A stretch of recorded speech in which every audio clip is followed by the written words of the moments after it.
दोस्तों मैंने कुछ दिन पहले एक वीडियो बनाया था जिसके अंदर मैंने इसके बारे में बताया था कि कॉम्बिनेशन जो डिवोर्स की योग पैदा करते हैं कुंडली के अंदर पुरुषों के ऊपर। तो अब ये जो वीडियो बनाने में जा रहा हूँ ये महिलाओं पे ही फोकस्ड रहेगा और ऐसे कॉम्बिनेशन जिनकी वजह से डिवोर्स होता है लेडीज़ के अंदर, ऐसे ऐसे कॉम्बिनेशन ग्रहों के, वो मैं आपको इस वीडियो में बताने जा रहा हूँ। और मैं आपको ये भी बताऊँगा कि इन कॉम्बिनेशन को आपको कैसे देखना है और इनसे कैसे सतर्क रहना है। और दोस्तों जो प्यार आपने मेरे चैनल को दिया है उसका मैं हृदय से आपका आभार प्रकट करता हूँ। मैं कोशिश करूँगा कि मैं इससे भी बेटर कंटेंट बनाऊँ और आपको जितना लाभ पहुँचा सकूँ अपनी अपनी कोशिशों के द्वारा मैं वो करता रहूँगा। और मैं ये चाहता हूँ ज्योतिष से हर इंसान लाभान्वित रहे, उसे कोई ना कोई बेनिफिट मिले और हम भविष्य और वर्तमान के प्रति जागरूक बने। नमस्कार मित्रों, मेरा नाम है दिव्य और आप देख रहे हैं सत्य दिव्य एस्ट्रो चैनल।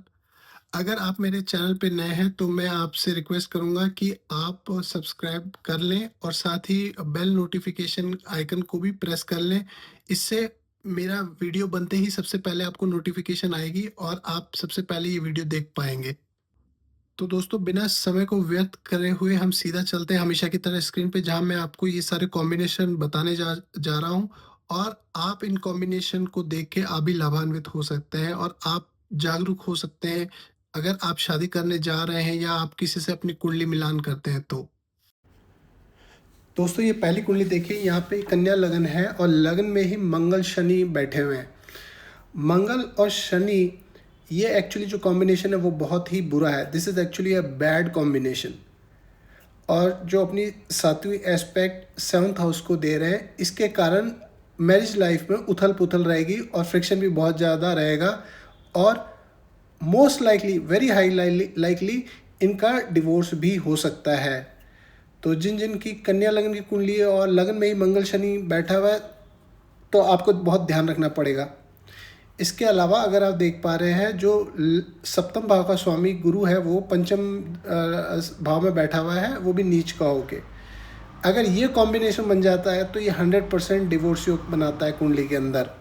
तो आपको ये चीज़ें ध्यान रखनी है, ऐसे बुरे प्लेनेट नहीं होने चाहिए जो कि सेवन्थ एस्पेक्ट दे रहे हों और जो सेवन्थ हाउस का डिपॉजिटर है वो भी नीच का हो रखा है यहाँ पे। तो ये पक्का एक डिवोर्स योग वाली कुंडली है। दोस्तों अब ये दूसरी कुंडली देखिए, ये अगेन कन्या लग्न की कुंडली है। यहाँ पे गुरु और शनि पंचम भाव में बैठे हुए हैं और जो शनि की राशि है वो मकर राशि है और गुरु भी वहाँ पे बैठा हुआ है। ये एक तरीके से नीच भंग राजयोग तो हो रहा है, पर इसके साइड इफ़ेक्ट ये है कि इसके अंदर फिजिकल सेपरेशन हो जाएगा और कपल कभी भी साथ नहीं रहेगा। डिवोर्स डिवोर्स शायद ना हो, लेकिन फिजिकल सेपरेशन 100% श्योर है और ये होकर रहेगा। ऐसे ऐसे कपल साथ नहीं रह पाते, भले ही उनका डिवोर्स ना हो, वो सारी ज़िंदगी अलग रहते हैं। तो ये आपको मैंने एग्जांपल दिया है, इसके अंदर थ्रू आउट लाइफ उन दोनों कपल्स के बीच में फ्रिक्शन रहता है। तो ये चीज़ आपको ध्यान रखनी है कभी कुंडली देखते हुए। दोस्तों ये एक और कुंडली देखिए, ये मेष लगन की कुंडली है और 10वें घर में पूरा 3 ग्रहों का कॉम्बिनेशन है। गुरु 11th हाउस में बैठा हुआ है। अब यहाँ पे एक जो कैच है कि गुरु जो है वो वक्री हो गया है। अब वक्री हो गया है तो उसका मतलब उसकी कंसिडरेशन पीछे रखनी पड़ेगी। जैसे ही थोड़ा सा वो अगर पीछे आता है तो उसके अंदर वो नीच राशि का पड़ रहा है, यानी मकर राशि का। तो ये जो कॉम्बिनेशन है ये भी एक तरीके का डिवोर्स योग है। अष्टम भाव में स्वग्रही मंगल होकर चौथे दृष्टि से गुरु को देख रहा है, ये भी एक डिवोर्स योग बनाता है।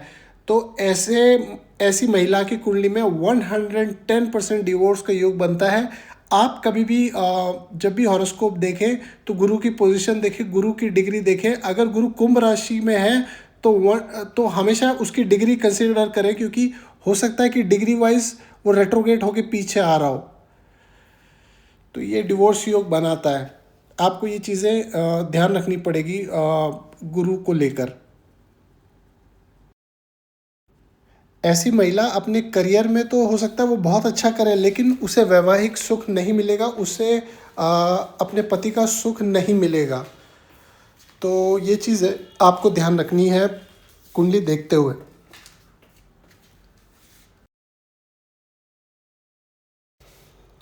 दोस्तों, ये मेष लग्न की कुंडली है और लग्न में ही राहु है और सप्तम स्थान में केतु है, और यहाँ पे गुरु नीच का होके 10वें घर में बैठा हुआ है।